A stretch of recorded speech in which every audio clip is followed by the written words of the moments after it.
Olá, ocupantes! Após que sentiram saudades do melhor podcast das ocupas autonomistas da Avenida Bias Fortes com Ruga Jajares em Belo Horizonte. Para nossa alegria, o Papo de Ocupa está de volta.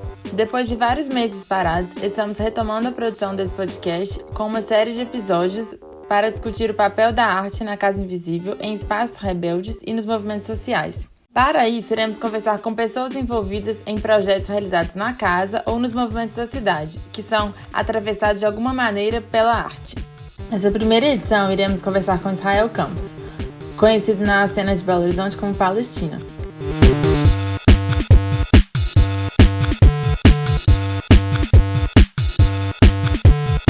Palestina é fotógrafo, mestre em educocomunicação, participou ativamente de projetos como Domingo 9:30, Espaço Itling e é parte do coletivo de arte Entre Aspas.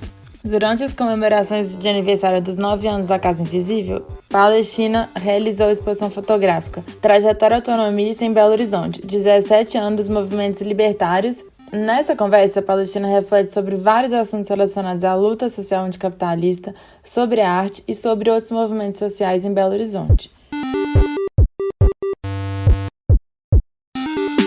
E outra coisa muito importante, a CAD está fazendo uma campanha de arrecadação de fundos para realizar a tão sonhada reforma do telhado. Se você quiser contribuir de alguma forma, acesse o link que está na descrição desse episódio. Bom, é isso aí. Israel, obrigado pela conversa. Muito obrigado pela conversa. Você pode se apresentar assim para a gente começar essa conversa? Meu nome é Israel, né? Registro em cartório, vulgo Palestina, né? Mas assim, atualmente eu sou mestre em educomunicação, né? Formei pela FCJ, trabalho com fotografia, né? Minha graduação em jornalismo e eu enveredei pro campo da educação, pro campo do ativismo, das artes também, né? Há muitos anos atrás eu ajudei a fundar um coletivo, né, de artes que chama Coletivo Entre Aspas, e aí tem aí várias pessoas né, conhecidas na cidade que participaram do grupo, né, o Morte, o Loreno, o Desali, né, que está em evidência hoje, o Mário, que faleceu, enfim, Guiton, uma galerinha dos anos 2000 aí, dos anos 2010 para cá, início dos anos 2000, né, 2000 a 2010. E aí, então, assim, trabalho com arte e atualmente eu moro no Pará, né? Eu fui pro Pará, construí uma casa lá, então de alguma forma eu também sou marceneiro. Trabalho com obra, a gente constrói também o que for preciso. Mexe com palha, com madeira, com cimento se for o caso, enfim. Conserto máquina de lavar, na medida do possível.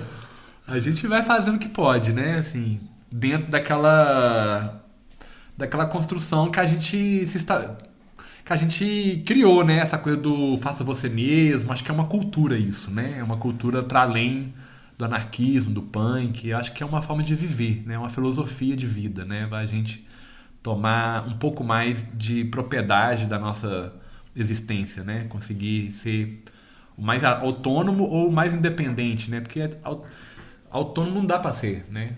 A gente precisa sempre de alguém, sempre uma companhia, mas conseguir ser independente e conseguir criar redes de independência, redes de fraternidades, né, dentro desses grupos que estão, enfim. Então, assim, é o jeito que me percebo hoje, né, nesse lugar, assim, transitante, né, sempre aqui em BH, no Pará, e ao mesmo tempo envolvido com os movimentos, né, assim, hoje eu tô mais autocentrado nos meus negócios, vamos dizer, né? Mas sempre também oferecendo ajuda, trabalho voluntário, apoiando as causas, colando as marchas quando dá, né? Tendo uma visão um pouco mais progressista, né? Ou de esquerda, tá na moda falar progressista hoje, né? Porque antigamente não era progressista, não. É esquerda, anarquismo ou direita, né? Agora é progressista. Agora é uma visão bonitinha do capitalismo, né? A gente é capitalista mesmo, só que a gente é capitalista progressista, né? Viva o verde, viva a diversidade, mas as relações continuam as mesmas no cerne das coisas, né? Então é isso, Dé, assim, eu acho que, né, eu tô falando demais da minha apresentação. Não, legal demais. E eu acho que é bom conversando com você assim, né? Digerindo, né? Várias condições aí cotidianas. A gente tem um pouco esse costume, né? De ficar meio que filosofando de certa maneira, né? Assim. Mas um dos motivos que a gente está gravando esse podcast é também para a gente poder fazer um desdobramento da exposição Trajetória Autonomista, né? Que ficou exposta na Casa Invisível. Não vou saber exatamente aqui o mês de cabeça, mas ficou exposto... Uns 3 meses, eu acho. Uns 3 meses, né? Por aí. E coincidiu também com a abertura da exposição, coincidiu ali com o período de comemoração de aniversário da Casa Invisível de 9 anos, né? Assim, eu queria que você falasse um pouco sobre essa exposição e sobre as fotos que você expôs, sobre a montagem, sobre elas terem sido expostas na Casa Invisível, né? Assim, queria que te propor aí pra gente poder fazer uma conversa sobre isso. Então, Dé, quando aquela exposição foi de, se não me engano, de março até julho, né? Julho foi quando vocês a gente fez aquela conversa, né? Todo mundo e tal. Início de julho, né? O final de junho, não lembro. Mas enfim, não importa. É esses meses aí que passou. E aquilo é o resultado da época que eu estava fazendo faculdade também, né? Eu sempre gostei, na verdade, de registrar, de participar, de poder contribuir dessa maneira, né? Estando junto, registrando, né? Na época havia uma resistência, né, das pessoas em relação à exposição, né? Naquela época estava começando essa coisa de rede social. E todo mundo tinha uma certa aversão a essas novas tecnologias, né? Todo mundo ficava meio preocupado com os algoritmos já, com, né, essa coisa do sistema de informação. Então, tirar aquelas fotos eu vejo um pouco como um certo privilégio, né? Tá num grupo social arredio, né? Fazendo um movimento massa na cidade, um movimento que até então eu digo que possa ser de vanguarda, porque se acontecia esses encontros, esses eventos, era em bairros, era em grupos muito pequenos. E como a gente estava no centro, a gente estava aberto a receber outros grupos, né, a conhecer outros grupos, a fazer coisa com outras pessoas. A gente conheceu muita gente, né? Eu sinto que grandes amigos que eu tenho hoje veio muito dessa época, né? De 2006 até hoje, né? Então, 2006, qual foi o portal? Eu fotografava as noites do Entre Aspas, que é esse coletivo que eu acabei de falar. E com o coletivo eu fui conhecendo os grupos, né? Grupos de diversas áreas, né? Punks, roqueiros, gente da rua, morador, né? Morador de rua, gente, artistas, poetas, enfim, gente da rua que, né? Que usa esse espaço como um lugar de palco. Então, essa vivência na rua de BH de 2000 o meu rolê em BH começou em 2003, né? De sair pra rua mesmo, 2002, assim. Eu ia pros showzinhos, né? Ia no Matriz, tinha as bandinhas punk da época, né? Inclusive amigos nossos que hoje estão na casa, tocava lá. Então, essa movida do sticker, do lambe, né? Já começou. Então, a própria relação com a foto nasce de um ato artístico, né? Do coletivo, que a gente ampliou o grafite, né? A gente saiu do grafite e foi para escultura, pela performance, né? Para instalação, então trabalhava muito com materiais tridimensionais. E aí, fotografando as noites, eu ia fotografando também o cotidiano, né? As pessoas que a gente encontrava. Eu tenho um diário, né, dessas noites. E aí eu conheci a galera do Domingo 9h30, que é a nossa galera hoje, né? Que é o pessoal da casa. Que aí tem aí o Brian, tem você, tem o Paulo. Renato também estava colando, né? O Henrique não colava muito nessa época, mas tinha essa... Assim, pensando na casa, né? A Casa Invisível, tinha essa galera já promovendo, né? Também a galera da velha guarda, né? O Koji, Tomate, tinha lá o Marcelo Reis, né? Que faleceu. Essa galera que...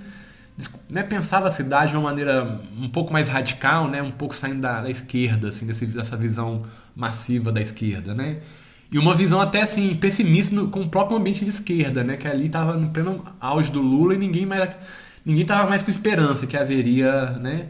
Enfim, tô falando essas coisas do geral porque eu vejo que a minha relação com a fotografia daquela exposição era poder registrar o momento histórico que eu estava vivendo, né, da minha juventude, né, cursando o curso de jornalismo, fazendo jornalismo, né, e ao mesmo tempo fazendo arte, e sem muita pretensão também, sabe? Isso aqui eu vou publicar, mas sabendo que era algo importante, algo que deveria ser guardado, né, ser registrado, mesmo que as pessoas não queriam, né, tem muitas fotos daquela época que eu tive que fazer montagem, né, de colocar outros rostinhos, e tinha uma visão um pouco dadaísta também, meio foda-se, né, coloca Jesus Cristo e Hitler junto na mesma foto, né, sendo que é um movimento libertário, então hoje é questionável, né, mas na época era uma visão um pouco... Eu tinha uma visão um pouco mais dada mesmo, meio minimalista, meio sem noção, meio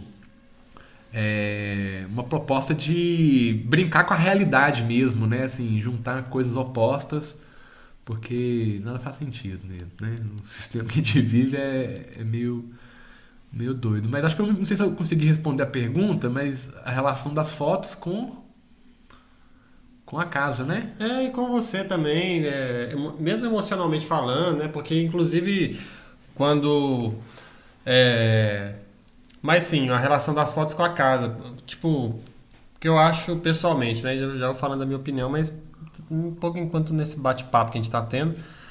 Mas que ter feito essa exposição coincidindo com o aniversário da Casa Invisível, a gente estava conversando que foi algo, né, que coincide, assim, né, em significado, em conceito, né, assim. Uhum.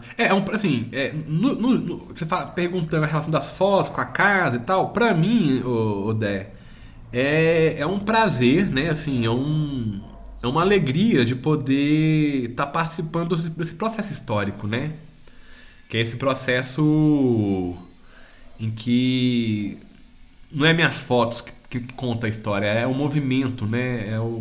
É a história de muita gente que, né, desencadeou hoje na Casa Invisível.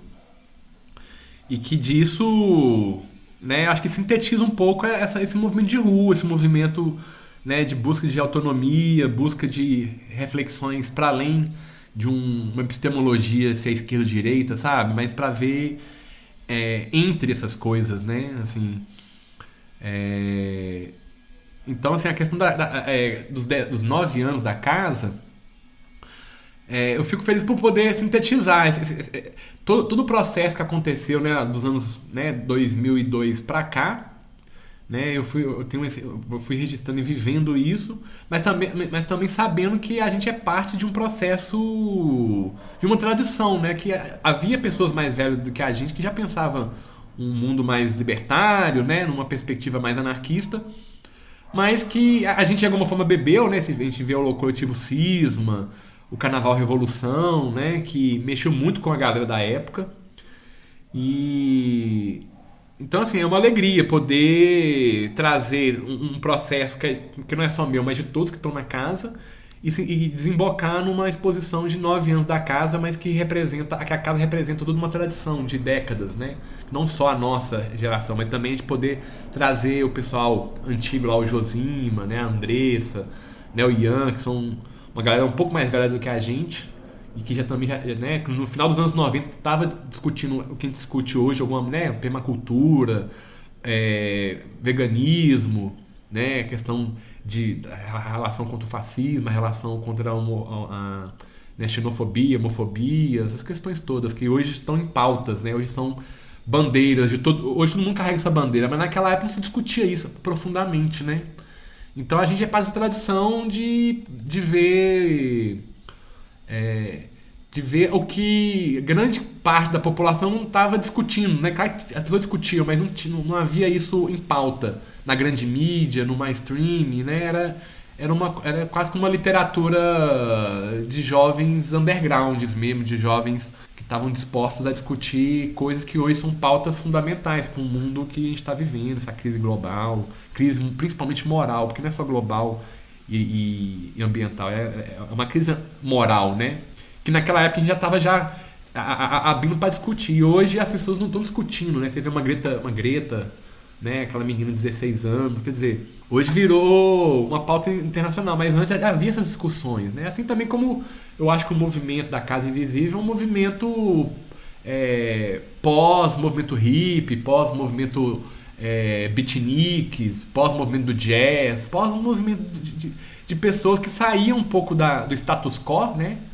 E vinha trazer uma nova percepção de vida, de comportamento, de construção de família, construção de amigos, de trabalho, enfim. E é isso, a fotografia, né, voltando à fotografia, ela é essa, assim, a oportunidade de poder registrar um momento histórico que desencadeia, né, materialmente na casa, mas que ela tem mais coisas, porque a cidade hoje está viva politicamente, né, o carnaval, inclusive, está vivo, né, coisa que o carnaval na nossa época estava morto, e eu acho que o carnaval Revolução tem muito a contribuir para esse carnaval político que se tornou Belo Horizonte. Claro que é um movimento brasileiro, mas em BH tem essa especificidade, né, de ser ainda mais politizado, ainda mais ter uma resistência grande dos blocos, enfim. Então, participar desse processo é gratificante e mais prazeroso é poder compartilhar isso dentro de uma casa onde as pessoas viram durante meses, né, e poder ajudar a construir essa narrativa, né? Aham. Não, é total. Inclusive no dia do encerramento da exposição, a gente teve a oportunidade de te agradecer, assim, né, por ter feito essas fotografias, né, que estão ali representados vários movimentos, né, vários projetos, vários encontros, várias relações, várias casas, várias manifestações entre o ano de 2007 e 2013, eu não sei, mas tipo, tem um largo período histórico de fotografia. Ali é de 2007 a 2000... Não, 2007? Não, 2006 a 2014. 2013, desculpa. 2006 a 2013. Mas, sim. Ainda que chegue a ter fotos da Casa Invisível, mas não tiradas por você especificamente, né? Uhum. Mas o que eu estou tentando dizer é de um sentimento de gratidão mesmo por esse trabalho feito, né? Por essa dedicação, por ter guardado essas fotos e compartilhar com a casa e deixar com a gente lá as fotos impressas e os arquivos também, né? Assim, tu não vai transformar em NFT e vender, hein? Mas é importante, isso que eu estou falando também é meio que um elogio a todos os fotógrafos, né? Assim, que estão presentes aí nos movimentos, nos projetos e tal, de estar fazendo esse registro que é um trabalho, né? É uma dedicação. Aos pouquinhos nós vamos sendo respeitados, porque na época não havia muito... Na época eu lembro que, principalmente o Brian, né? Nosso irmão que saiu da Matrix, né? Que pra mim ele saiu da Matrix. Ele tinha dificuldade de fotografar. E hoje todas as fotos que a galera fala, me vem até a mim. Manda uma foto do Brian, não sei o que e tal. Então, assim, eu sou o cara que tem as fotos do Brian, né? Umas fotos dele no cotidiano. Então, é fundamental, né? O cara desapareceu e quando desapareceu, quem a gente recorre? É o fotógrafo, né? Que tem o registro, tem um pouco... né? Tem a imagem da pessoa, né? Uhum. E é fundamental, porque se a gente não fazer a nossa narrativa... eles vão fazer por nós, né? Como já está acontecendo, né? Tem gente que fala, o movimento político em BH surgiu na praia. Mas não consegue reconhecer que antes da praia já havia muitas, né, discussões, muitas pessoas, né? Para além da gente, inclusive, né? Claro. Que a gente é só parte de um processo, mas né, a galera a família de rua, as brigadas populares, né? A gente tem uma turma da pesada aí que também não estão construindo. Mas ao mesmo tempo, hoje a gente vê a galera da faculdade escrevendo sobre o processo político de rua de BH e simplesmente não reconhece as coisas que eram feitas, né, que de certa forma eram marginais mesmo, né? Ninguém fazia questão de estar no Facebook, no Orkut. Na verdade, naquela época era o Orkut, né? Ninguém fazia questão, porque havia uma visão um pouco pessimista, né? Hoje a gente viu que está dentro da alma de todo mundo isso, então não tem como fugir. Então hoje consegue ter esse reconhecimento, mas na época não era fácil você fotografar esses movimentos, né? Hoje as pessoas pedem para ser fotografados, né? Assim, qualquer movimento, até um movimento que até esse fascínio que a gente está vivendo aí, a galera faz questão, né, de fotografar umas coisas que não deveriam nem ser reveladas. Eu queria pensar também nessa conversa, né, assim, o que você pensa da relação da arte com o que acontece na Casa Invisível, assim, né? Como é que são esses cruzamentos? Quais são as potencialidades disso, sabe? Inclusive pensando que atualmente, na minha opinião, né, assim, eu tenho percebido muitos desses cruzamentos, assim, né? Seja pelo leilão de arte que aconteceu em apoio à arrecadação de dinheiro para a reforma do telhado, na exposição que teve Rua de Despejo, em várias outras produções que tomam espaço na casa, assim. Eu estou interessado um pouco em pensar um pouco esse cruzamento. O que vem na sua cabeça, assim, quando a gente pensa Casa Invisível e arte, enquanto, né, onde isso se encontra? Como que se dá esse encontro? Olha, arte, assim, como eu aprendi na faculdade, enfim, o conceito de arte, né? Tudo que é manifestado num tempo específico e alguém se propõe a representar o seu tempo histórico, seja lá pintando, desenhando, esculpindo, dançando ou cantando, né? Enfim, entre as diversas linguagens da arte, né? Que ela é grande, né? Tem mais de 8 linguagens aí, mais bobear com a internet agora, coisa digital. Então, assim, a arte é um ato humano inevitável, né? E a gente vindo de uma tradição que eu vejo que a gente participa de uma tradição, assim como tem uma tradição de jovens roqueiros, tradição de jovens skatistas, tradição de jovens, sei lá,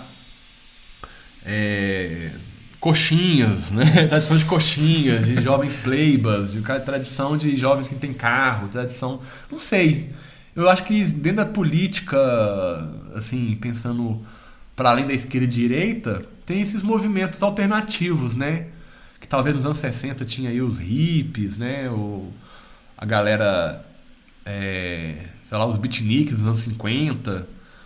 né, as melindrosas nos anos 20, né, a galera do jazz dos anos 20, que era um pouco saindo desse status quo, né? Então, tudo isso que eu estou falando é movimento artístico, né? Na época, eram só manifestações de música, de estilo de roupa, estilo de vida, né? De linguagem, de palavras de ordem, né? Paz e amor, por exemplo. Hoje, paz e amor é um produto, né? É um produto vindo desse movimento hippie. Ou então os beatniks, né, que né, o On The Road, né, o Jack Kerouac, vamos cair na vida, vamos viver a deriva, vamos viver os encontros. Eu acho que isso é um movimento que até então ele é um movimento cultural e artístico, estético, porque ele está propondo uma outra coisa dentro do que estava sendo posto, né?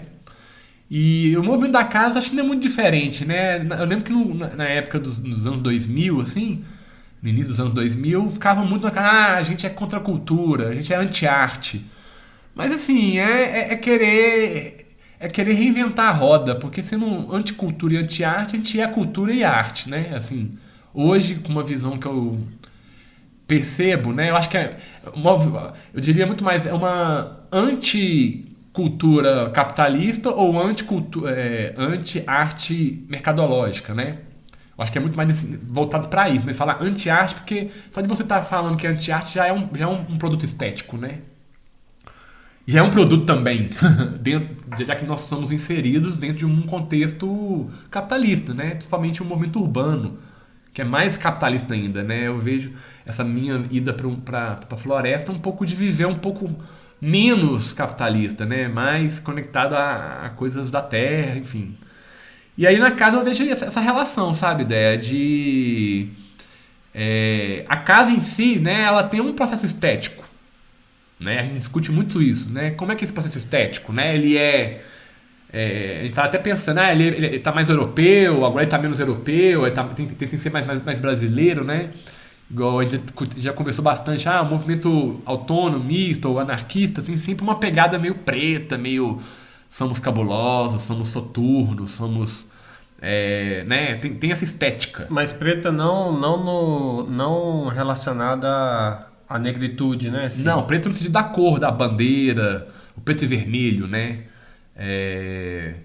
É preto nesse sentido, assim, da estética. E é até um pouco uma estética de design europeu, assim, uma coisa fria, sabe? Uma coisa... Sendo que no Brasil, cara, a gente é a mistura de tudo, né? Claro, a gente também é essa ancestralidade europeia aí, mas é também essa miscigenação. Então, eu vendo hoje A Casa Invisível, eu vejo lastros dessa busca, né, de ser algo mais brasileira mesmo, assim, igual a campanha do telhado, né, de ser um fundo branco com cores básicas, né, ao mesmo tempo cores meio modernas, né, cores vivas, né, verde-limão, laranja-limão, né, meio Kandinsky, né, cubista, assim, umas coisas meio cubista. Então, os desenhos que vocês produzem lá, o Renato com a Mil Contra, você com o seu trabalho também de pintura e desenho, as meninas lá, né, que fazem o design, a Luísa lá, enfim, a Amanda, a Suelen, tem a mulherada também fazendo as coisas que aí dá uma estética pra isso. Eu acho que a estética ela é inevitável, né? A roupa que usa, a palavra que usa, o tipo de conversa, os movimentos que a gente frequenta, os ambientes, como a gente contagia um ambiente, isso vai formatando processos estéticos. E aí, né, em relação à arte, porque a arte também a gente pode estar discutindo uma arte como um fazer inato, né, humano. Mas aí tem a arte mercadológica, que eu vejo, por exemplo, na casa tem essa abertura, né?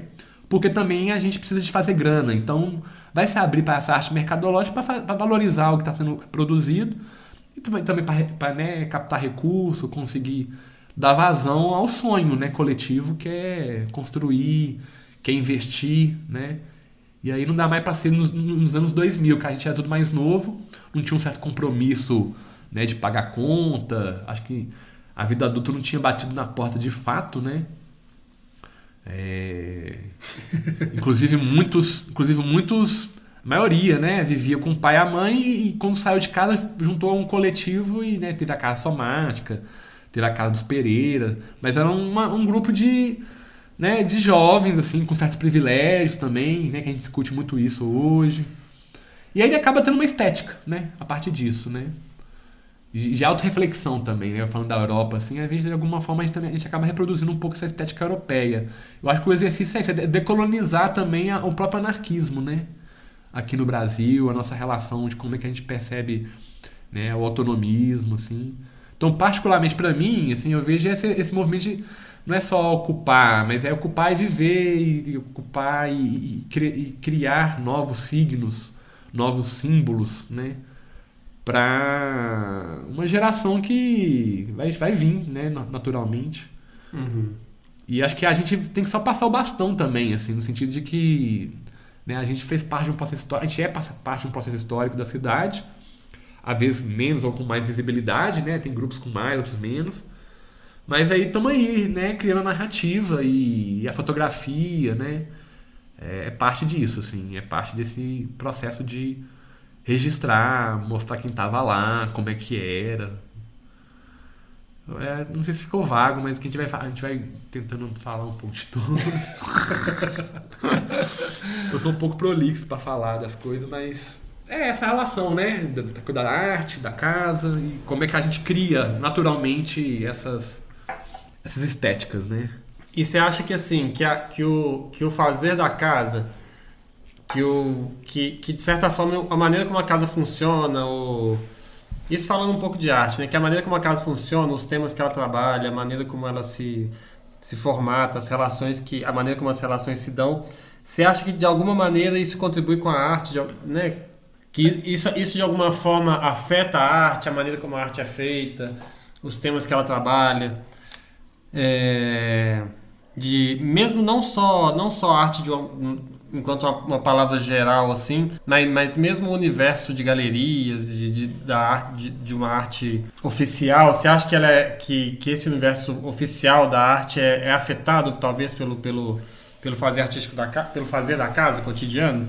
Eu não sei te dizer se a casa hoje afeta o mercado da arte em BH, por exemplo. Até porque acho que a gente não é tão famoso assim. Tipo, por exemplo, vamos pegar um exemplo de um artista que tem uma linguagem parecida com a nossa, né? O Banksy. Acho que o Banksy é um cara, né, que chega no limite da arte ao ponto do ativismo, né? É um cara que, né, inclusive, né, eu tiro o chapéu pra muita coisa, enfim, a atitude transgressiva mesmo, né, de transformar a arte numa coisa perigosa pro próprio sistema, né? O sistema tenta cooptar, né, e vai cooptando também. Eu acho assim, atualmente a gente não é ninguém no circuito da arte, assim, né? Tem uns artistas famosos aí, né, o Desali, por exemplo, que tá mais em evidência hoje. Cola na Casa tem uma perspectiva, né, parecida com a nossa, assim, de ponto de vista né, de vida, assim, de filosofia de vida. Mas eu não sei dizer que se a casa Invisível influencia a arte local, sabe? Assim, às vezes eu acho que, por exemplo, os blocos de carnavais da cidade, eles influenciam muito mais do que a gente, porque eles são muito mais massivos, né? Eles conseguem arrastar, né? Então Brilha arrasta 1 milhão de gente na rua, consegue botar 1 milhão de gente de amarelo e rosa. E aí isso tem um impacto, né, imagético na cidade, nas pessoas, as músicas, né, as danças. E aí eu acho que a Casa Invisível, ela tem a sua influência, mas acho que ela não é tão massiva. E aí eu não sei, no futuro, se no futuro algum marchand, algum galerista, algum colecionador vai encontrar destroços da nossa memória, né, e depositar a arte para isso. Porque a arte, pelo que eu percebo, é o que um grupo de pessoas começa a definir como arte, né, e principalmente pessoas que têm um certo poder econômico para isso, né, galeristas, colecionadores, né, gente do ramo. E porque a arte ela é feita independente dessas pessoas, né? Assim, essa é a arte mercadológica em que se cria, né, artistas, se especula, né, o trabalho de pessoas que querem ser artistas no campo da arte contemporânea, da arte, né, mercadológica. Mas a arte está sendo feita na rua, a população está fazendo arte o tempo inteiro, né? De vez em quando um é elencado para se tornar popstar. Você vê uma Anitta, por exemplo, né? Tá estourando no Brasil e no mundo inteiro. E ela era funkeira, né? Teve que se tornar pop para poder ser assimilada pela cultura pop, né? Pop. Mas hoje ela se define como funkeira, então quer dizer, é uma pessoa que veio da periferia que ganhou o mundo. Então, mesma coisa a gente, né? Assim, a gente não é da periferia, mas também não é, né, das classes dominantes. Então fica nesse limbo, né? Entre ser marginal e ao mesmo tempo querer ter influência, poder trazer reflexões e posturas, né, para a vida política cotidiana da cidade, né? Eu vejo o exemplo disso nas manifestações da Copa 2013. Tava todo mundo lá, né? E quem tava lá da casa eram os black blocs, assim. Então se criou também uma estética, né, daquela época, né? Os black blocs e tal. A mídia e o Estado tentou criminalizar, né? Querer colocar as pessoas de preto como terroristas, que é o que o Estado mais sabe fazer, né? Quando incomoda ele marginaliza e enfim, prende, né? Cria, né? Marginaliza aquilo que é indigesto para ele. Mas é isso, ficou numa estética, né? Assim, essa estética do marginal, que talvez no futuro se torne uma referência, né?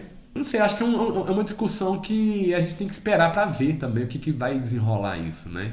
Mas, a grosso modo, eu vejo que tem muitos grupos aí na cidade que são muito mais populares, tem muito mais impactos, visibilidade, impacto social do que a gente, porque a gente não tá querendo massa, a gente tá querendo relações, a gente tá querendo envolvimento, né? A gente quer ver, assim, como a casa já diz, casa invisível, é uma revolução invisível, né? A gente vai plantando a sementinha, né? O Brian, por exemplo, que é um mano que saiu da Matrix, ele fez isso aqui pra nós. De alguma forma ele despertou, chacoalhou muita gente, né? Plantou um monte de semente, né? Puxou a loja grátis, hoje é o mercado novo, lá com aquela fuleiragem lá, retro chique, né? Que é massa também, eu falo fuleiragem, mas assim, é massa, mas por outro lado também esvazia, né, do que realmente gostaríamos que fosse, que era o quê? Um lugar totalmente horizontal, aberto, onde as pessoas pudessem se beneficiar disso, né? Então, mas eu percebo que nós, não só nós, mas as pessoas de fora, mas nós também, principalmente, a gente não está pronto, acho, sabe, como a gente foi criado num sistema muito autoritário, né? Seja no capitalismo, seja um final de socialismo que deu errado no mundo, né? Nós que somos da geração dos anos 80, a gente ainda carrega muito esse traço da competitividade, né? Mesmo tentando romper com isso, do machismo, mesmo tentando romper com isso. Então, essa transcendência que a gente propõe de vida e de arte e de política, ela é uma caminhada longa, né? Que talvez aí nossos filhos e netos consigam assimilar ou aperfeiçoar isso. Não sei, são reflexões do tempo, né? Assim como houve as melindrosas, né? As mulheres que veio trazer uma perspectiva feminista mais próxima do nosso contemporâneo, porque acho que sempre houve mulheres feministas, né? Só que não tinha esse nome.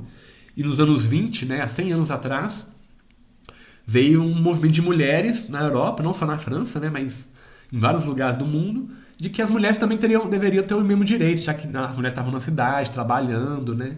Então é um processo devagar que vai se conectando, né? Essas tradições marginais, vamos dizer, né? Que são marginais ao status quo do tempo histórico. Então a gente tem as melindrosas nos anos 20, onde, né, era uma galera vindo do movimento clássico, né?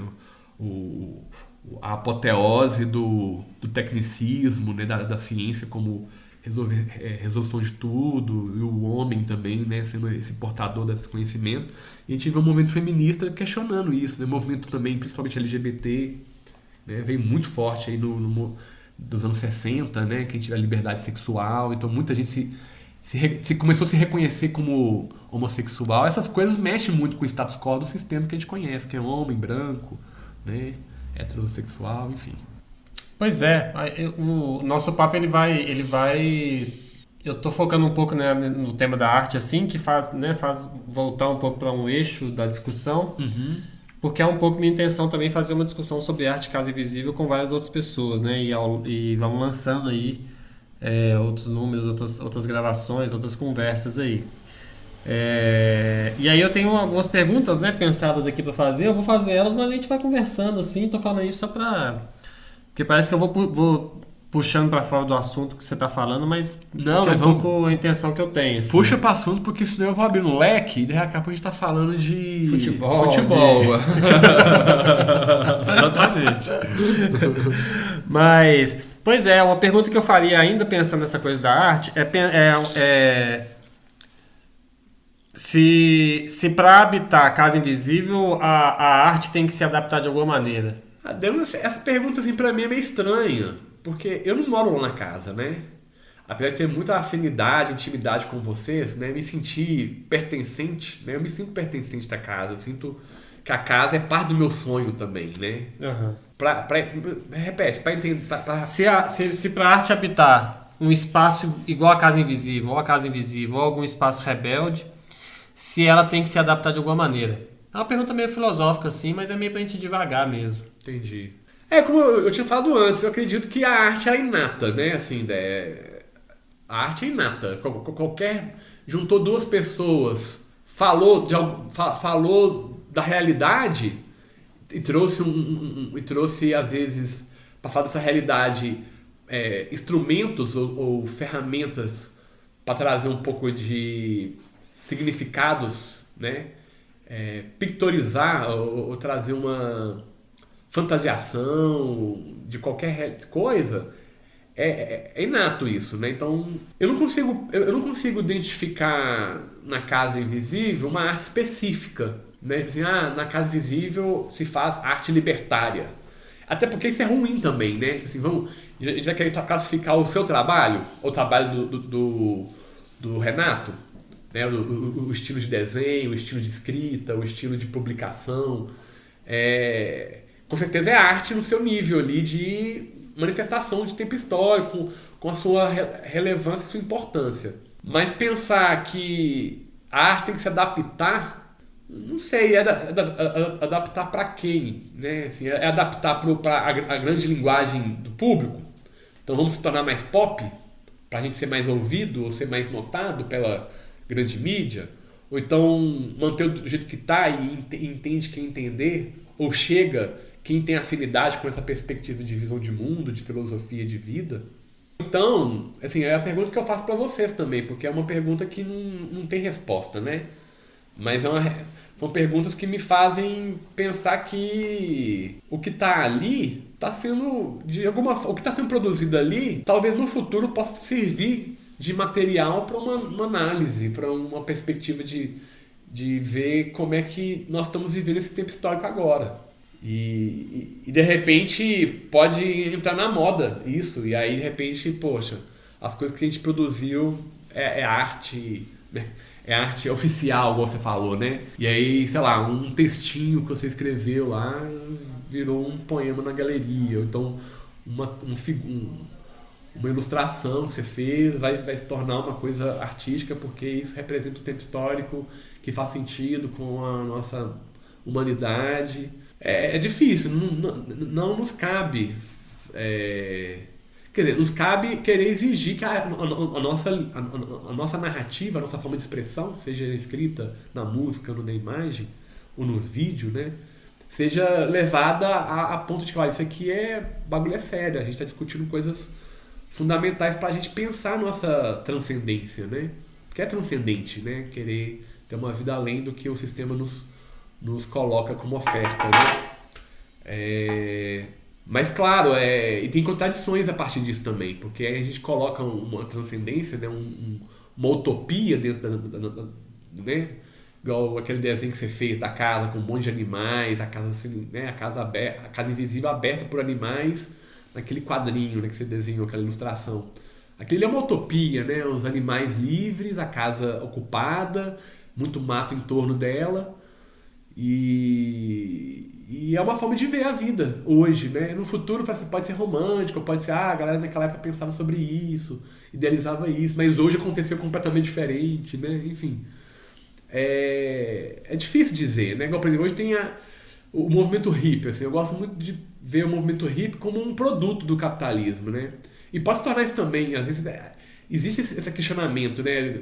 Inclusive no movimento da casa, de ser anti-arte ou ser anti-cultura, para não ser assimilado pelo capitalismo, né?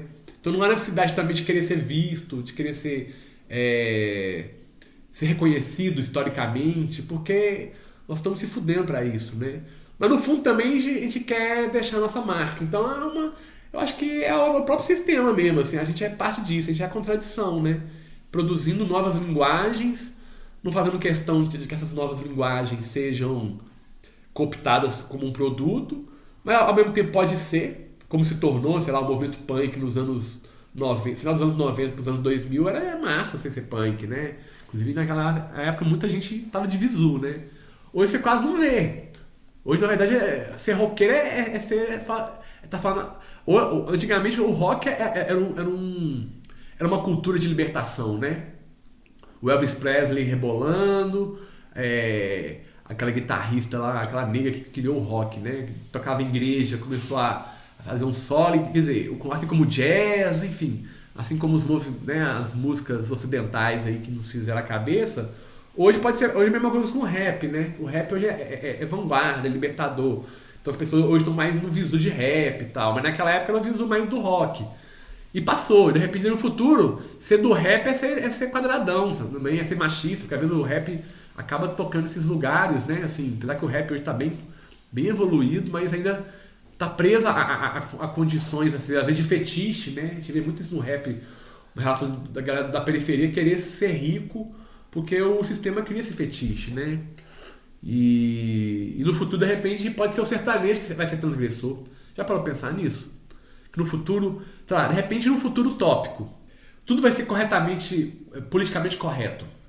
Vamos pensar assim, né? Vamos pensar que acabou, o machismo atenuou, que a lei de liberdade de gênero atenuou, pretos e brancos estão mais nivelados, a relação econômica, social estão mais nivelados. Mas aí, de repente, vamos pensar, né, utopicamente, aí as máquinas estão fazendo o trabalho sujo, pesado, e a humanidade conseguiu achar um equilíbrio entre as horizontalidade de bem viver, né? Não existe mais a competição como ela está acontecendo hoje, né? E está sendo questionada. Não? Com essa visão de mundo mais verde, nós estamos né, trilhando esse caminho de um futuro possível de utopia. E aí, de repente, daqui 50 anos, a galera, a molecada revoltada com o politicamente correto vai falar assim, não, legal era nos inícios dos anos 2000 que o gostoso era ter um carrão e pegar as manhas tudo, sacou? Isso é rebeldia. Não sei, sabe? Assim, eu fico refletindo sobre... porque vai sempre existir um anti alguma coisa. Então, se de repente no futuro, todo mundo... igual um amigo meu poeta falou uma vez. Em 2030, o mundo decreta anarquismo geral para as nações. Um dia depois, pessoas saem na rua pedindo democracia. Então é muito, assim, eu vejo nessa perspectiva meio tentando ver, né, contrapontos, assim, da arte, né, na arte, vamos dizer, a arte libertária, a arte sendo produzida com um cunho não econômico, não um cunho como fosse uma arte mercadológica, mas claro, também a gente quer valorizar isso porque é uma linguagem, é um valor, é um tempo histórico. Pode ser cooptado, né?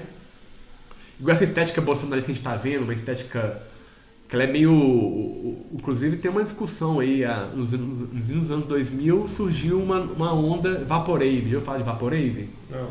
Vaporwave é uma molecada que nasceu nos anos 2000 e aí brisa, fica idealizando o passado dos anos 90, um passado que eles não tiveram. E aí eles retratam uma linguagem da época final dos anos 90, só que com toda a maquinaria dos anos 2000. Então cria-se uma estética que ela é um pouco fora do lugar, sabe? É uma estética de músicas meio de rádio dos anos 90, aqueles pop dos rádios dos anos 90, com ícones dos anos 90, como, sei lá, Windows 95, Robocop, coisas dos anos 90, assim, da cultura mainstream dos anos 90. A cultura japonesa, que nos anos 90 o Japão estava desenvolvendo muito, carros retrofuturistas, sabe? Só que ao mesmo tempo é um delírio de um tempo que não existe. Não foi assim, porque quem viveu lá não era assim. E hoje cria uma estética, e aí usa isso, sei lá, igual o bolsonarismo usou essa estética porque grande parte do seu eleitorado vem dessa galera que não viveu os anos 90, mas são jovens dos anos 2000 que não entende muito o que está acontecendo no mundo, né? Nasceu num momento de democracia e que de repente é cooptado essa estética, né? Assim como o fascismo pegou muita coisa da estética da rádio. Então, assim, toda a estética pode ser cooptada, né? Eu acho que o movimento da casa não é muito diferente, acaba também cooptando algumas estéticas já, né, prontas, e a gente dá uma roupagem libertária, não sei, igual a gente estava ouvindo agora o Getúlio Abelha, né? Que é um cara, parece, né, trans, assim, um cara, não sei se ele é hétero, se ele é homo, mas pelo jeito dele é meio homo, mas ao mesmo tempo é punk, ao mesmo tempo é colorido, não é europeu, mas também não é brasileiro, sabe? É complexo dizer, definir, né? Apontar o que é arte, o que é manifestação legítima, né? É pra filosofar, né? Bom, mas eu acho que é isso mesmo, cara. Eu acho que é interessante, assim, né? Ir vasculhando essas áreas do pensamento, né? Tipo, isso é um exercício filosófico, né? Eu acho importante. Eu acho que das perguntas que eu elaborei aqui, a gente abordou todas. Se você quer fazer as considerações finais para essa gravação. Eu sinto que eu falei muita coisa e eu sinto que foi muito aberto, né? Não sei se consegui trazer as informações que você veio buscar, né? Assim, a partir da minha perspectiva. Nas minhas considerações... a consideração é a gente continuar vivendo, né, mano? Não morrer. E assim, eu tenho hoje, né, assim, como eu era 10 anos atrás, pensar 2012, né? Eu tava morando na Casa Somática, fazendo o movimento do estilingue acontecer, tinha as movimentações de rua. Teve aí nos anos 2012, né, aquela coisa, a preparação da Copa, todo mundo, né, a gente tava na rua o tempo inteiro, né? Toda a manifestação tava lá. E para além disso, fazendo coisas também, né? No campo da arte, no campo do comportamento como um todo, né?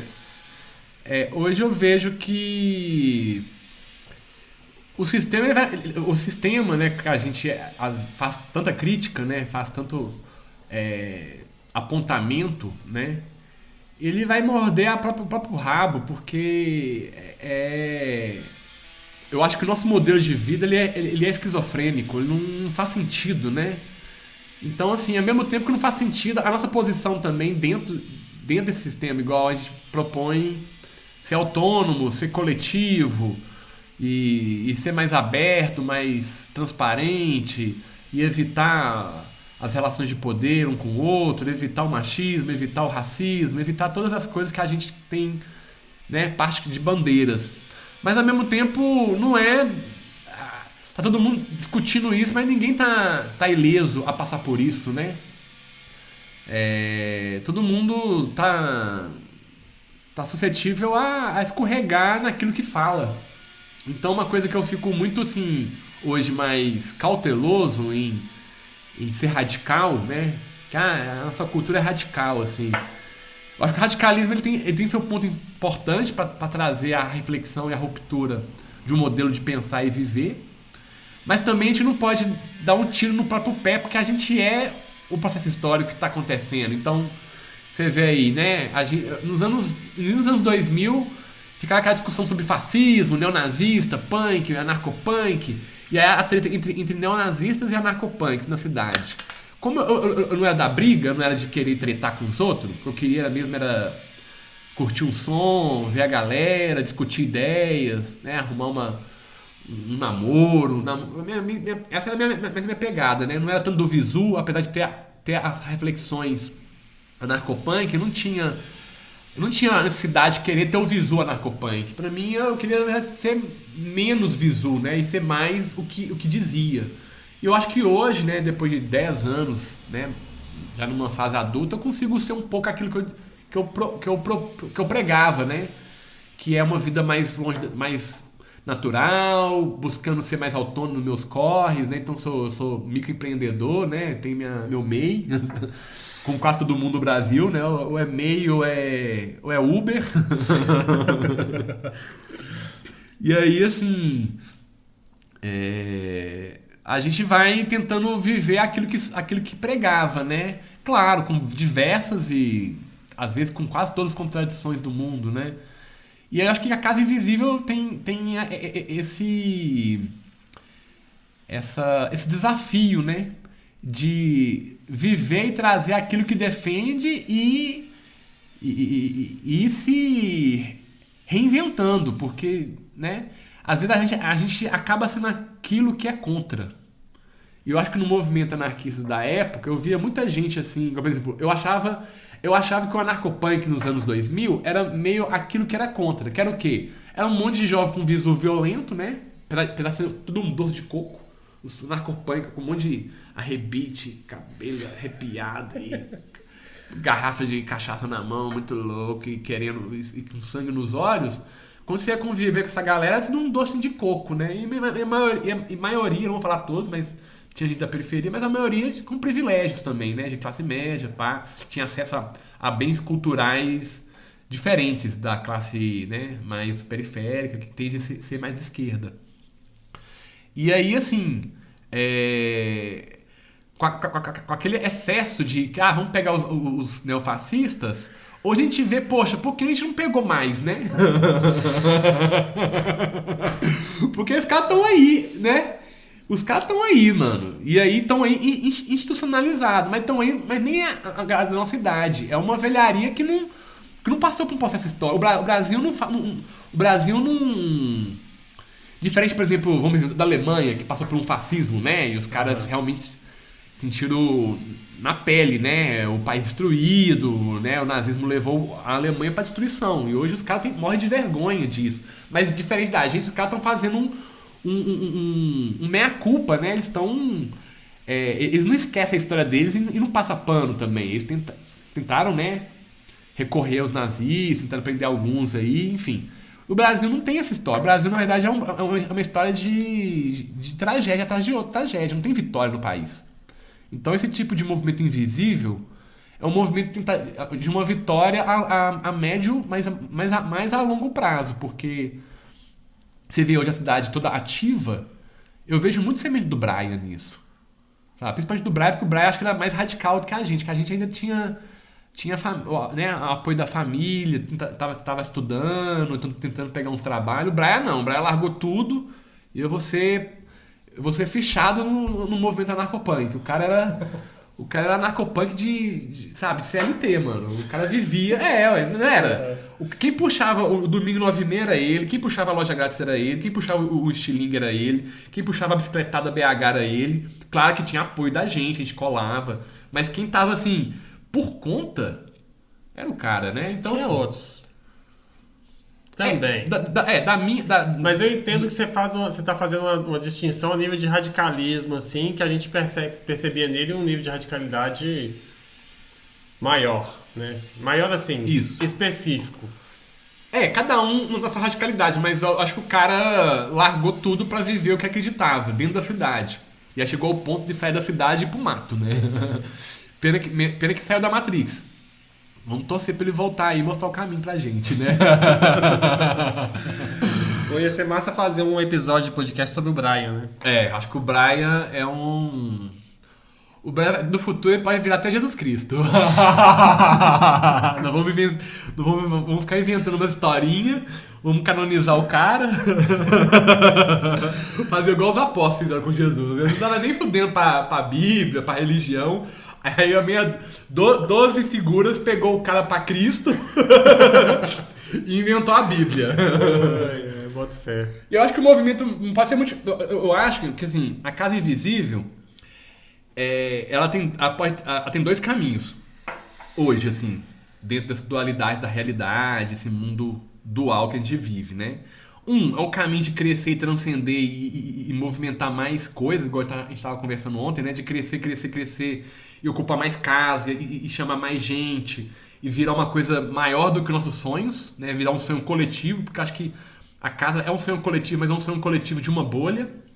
Ou então a casa entrar no sistema, como você está colocando, entrou no sistema da arte, vira influenciador num campo mais mercadológico, já tá dialogando com o sistema ao mesmo tempo criticando o sistema, assim como o Bansky, né? O Bansky começou marginal e hoje o cara consegue dialogar com o sistema, hoje o cara é cotado no sistema.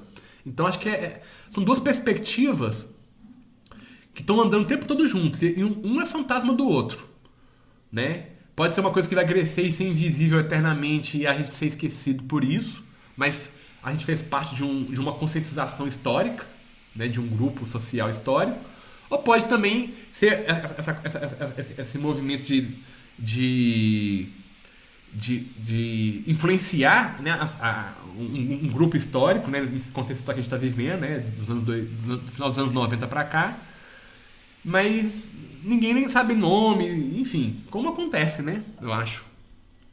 Quantos lampiões foram necessários, quantos zumbis, quantas dandaras, né, tiveram que a gente não conhece, né? Esses foram canonizados, mas tem muitos revolucionários aí que a gente às vezes cruza com eles diariamente, né? Um cara que é da correria, que tem né, assim, um mestre, por exemplo, de capoeira, que a gente tem uns mestres. O mestre Primo, por exemplo, é um cara, né?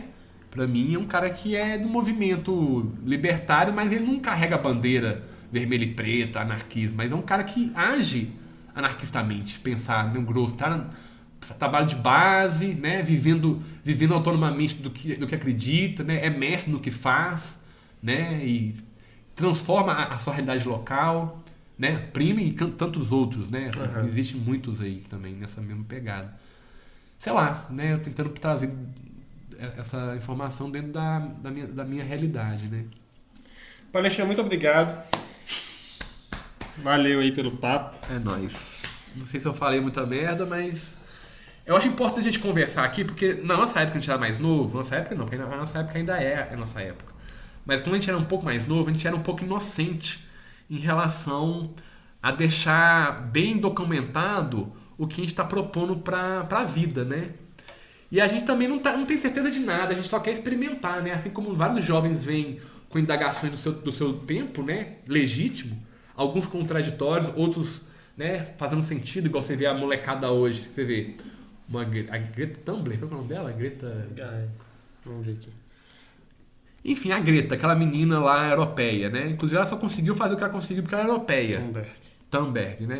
Porque deve existir vários tipos de Gretas nos países africanos, né? Várias Gretas na Palestina. Imagina. Né? Até na China, né? Quantas Gretas deve ter na China, né? Estudantes, gente... Né? A gente não conhece, mas enfim, pega essa aí que a Europa despontou mais pela grande mídia, assim. Mas aí acho que a molecada vem trazendo rupturas de status quo. E a gente é mais um, né, que vem rompendo e tentando buscar outras formas. Eu acho que é importante a gente estar gravando isso aqui agora, mesmo que ninguém vai ouvir isso aqui agora nos próximos meses ou anos, mas vai estar aqui na internet, né? Vai estar aqui quem está nos ouvindo agora e no futuro, a gente está aqui no passado dando esse recado. Sacou? Você que está aí me ouvindo agora, o Israel do futuro, o Dé do futuro, ou a galera que está do futuro que... Ou Théo e Sofia, a molecada aí que estão, né, filho do Mogli, da Isa, e tão, Nael, da Lídia, não sei, essa molecada que tá vindo que a gente não sabe o que vai ser, né? De repente, isso que a gente está discutindo aqui é um delírio, né? Porque de repente um futuro que a gente está sonhando vai ser pior do que a gente imagina. Ou pode ser também lastros desse processo histórico de um mundo menos pior, porque a gente também não tem pretensão de consertar, né? Se o cara lá que deu nome a ele de Jesus não conseguiu resolver o problema, não vai ser nós, né? Então, e também outros revolucionários, né? Vamos pensar aí, Martin Luther King, uma galera que, né? Gandhi, a galera da pesada, né? Gente que realmente, né? O Che Guevara, que botou mesmo a vida pra jogo. Não conseguiu resolver, então assim, não vai ser a gente que vai resolver, mas que a gente faça essa revolução invisível, de trazer reflexões e de tentar trazer essas reflexões no cotidiano, né? Para não ser uma coisa apenas acadêmica ou intelectual, mas sim vivida, sentida, experienciada, compartilhada, né? Trocada e aperfeiçoada. Eu acho que o movimento é esse, né? Não começou nos anos 20 com o movimento feminista e nem vai acabar hoje. Ela é um processo, né? E eu acho que é isso, Dé. Acho que deu pra... É isso aí. Valeu, meu camarada. É nóis, mano. Tamo junto. Gratidão total. House.